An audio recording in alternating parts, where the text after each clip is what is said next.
கடந்த ஒரு வாரமா எங்க அப்பா கால் வலிக்குது, கால் வலிக்குதுன்னு சொல்லிட்டு இருந்தாரு. என்ன பிரச்சனை? என்ன ஏதுன்னு கேட்ட பிறகு தான் தெரிஞ்சது, அவரோட பைக்ல பேட்டரி இல்ல. கிக்கர் போட்டு தான் டெய்லி ஸ்டார்ட் பண்ணிட்டுருக்காரு.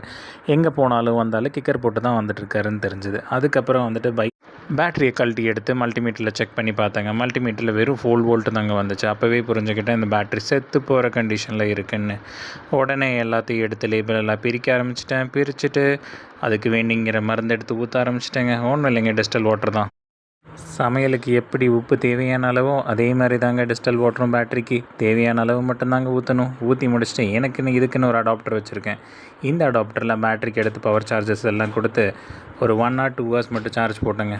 சார்ஜ் போட்டுட்டு எடுத்து ஒர்க் பண்ணி பார்க்கலான்னு பேட்டரி டெஸ்ட் பண்ணி பார்த்தேன். இப்போ பாருங்கள் பர்ஃபார்மன்ஸை.